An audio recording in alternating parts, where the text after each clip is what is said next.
History is not a straight line. It's a chaotic river, where a single storm can change everything. We remember the British, Spanish, and French empires. But for a moment, the Dutch held the world in their grasp. They mastered global capitalism, not through conquest but by controlling commerce. Power, they knew, flowed from the ledger, not the sword. From a small, sea-battling nation, they projected their will across every ocean. Their empire was a web of strategic ports, the Cape of Good Hope, Ceylon, the Spice Islands, even Dejima in Japan. This was no random expansion. It was a calculated network, a system of toll booths enriching Amsterdam. The Dutch Republic was a hive of innovation. Its shipyards mass-produced flutes, the workhorses of global trade. The world's first modern stock market and the Bank of Amsterdam powered this machine. At the heart were the great chartered companies, the VOC and WEC, quasi-states with the power to wage war and sign treaties. Their navy, forged in the 80-year war against Spain, was legendary. The Dutch seabeggars proved that agility and determination could humble empires. They dismantled the Portuguese trading empire in the east and harried Spanish treasure fleets in the Atlantic. Merchants and warriors, they defended the freedom to trade with cannon and steel. They outmaneuvered the Iberians and stood poised to eclipse the English. On the brink of global supremacy, the Dutch seemed destined to rule the world. But history, as always, had other plans. Their moment at the top would be brief. But what if it hadn't been? The Dutch Republic was a political anomaly. Merchants, not monarchs, ruled. Authority came from success in the marketplace, not divine right. This business-minded approach gave them an edge. They invested in infrastructure, education, and above all, their navy. Tolerance attracted skilled refugees, turning Amsterdam into a melting pot of ideas. Their war against Spain forged a nation skilled in logistics and naval strategy. The Dutch targeted Spanish wealth at its source, fighting a global economic war. They struck in Asia and the Caribbean, crippling Spain's power in Europe. The Portuguese, once pioneers, fell to Dutch efficiency. Malacca, Ceylon, the Malabar coast, all seized. The Dutch didn't just replace the Portuguese, they perfected the system, creating a tighter, more profitable monopoly. The spice trade became theirs, fueling a corporate takeover on a global scale. Their ships dominated sea lanes, their banks controlled capital, and their companies acted as sovereigns. Only one rival remained: England, a nation with its own maritime ambitions. The stage was set for a conflict that would decide the fate of the world. The Dutch had momentum, vision, and the world within reach. And imagine a different history, one where the Dutch win the Second Anglo-Dutch War decisively. Admiral de Ruyter's fleet blockades the Thames, strangling London's commerce and forcing England to its knees. The Treaty of Breda becomes a Dutch victory. The Navigation Acts are abolished, English trade routes thrown open. English colonies in the East Indies and Africa are ceded to the VOC and WIC. New Amsterdam is restored, erasing the future New York. With England neutralized, Dutch wealth and power soar. The VOC consolidates its Asian monopoly. The WIC dominates the Atlantic slave trade, sugar, and furs. England is relegated to a secondary power watching as the Dutch build the empire that could have been theirs. Dutch confidence surges, internal divisions fade. The dream of a global Dutch imperium becomes national policy. The chief competitor is humbled. The time to build has arrived. With England out of the way, the Dutch focus on North America. New Amsterdam becomes the capital of Neo-Nederland, a thriving, expanding colony. Dutch settlers push inland, forging alliances with the Iroquois and dominating the fur trade. Their North American empire is diverse and tolerant and commercially focused. Cities like New Amsterdam and Beverwijk become cosmopolitan centers, attracting immigrants from across Europe. The Dutch patroon system creates a powerful, commerce-driven aristocracy. Nieuw-Nederland controls strategic waterways and ports, reshaping the continent.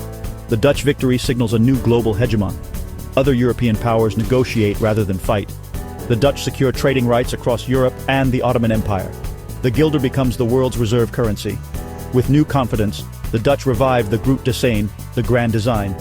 Total conquest of the Iberian empires in the Atlantic. The time for conquest has arrived. The Groot de Seine begins with a stunning display of Dutch naval power. Brazil, the jewel of the Portuguese Empire, falls to a massive Dutch invasion. Dutch forces promise tolerance and commercial freedom, winning over segments of the population. Simultaneously, Dutch fleets seize key African ports, cutting off the slave trade and crippling Portuguese Brazil. The Portuguese Atlantic Empire crumbles under relentless Dutch pressure. With Brazil and Africa secured, the Dutch dismantle Portuguese power in Asia. Goa and Macau fall. The VOC's spice monopoly becomes absolute, stretching from the Cape to Japan. The final phase targets Spain.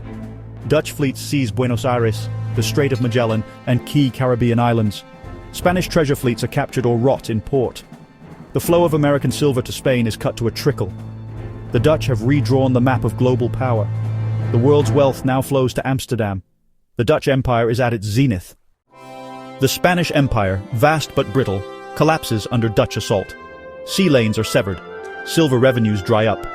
Spain faces bankruptcy and mutiny. The Dutch use captured silver to finance their war, turning Spain's strength against it. A Dutch Pacific fleet captures Callao, threatening Lima. The Caribbean falls, becoming a network of Dutch naval bases. The Dutch exploit colonial resentments, promising free trade and autonomy to local elites. Spanish America fractures from within. The Philippines falls to the VOC, giving the Dutch control of the China trade. In North America, Dutch forces seize Florida, eliminating the last Iberian foothold. Treaties formalize Dutch control. Brazil, Angola, Goa, Macau, the Philippines, Cuba, and Florida are theirs. The Groot Decien is a staggering success. The Dutch Republic stands as the undisputed master of the globe. The world enters the Pax Neerlandica. Dutch is the language of trade. Amsterdam is the center of global finance, art, and science.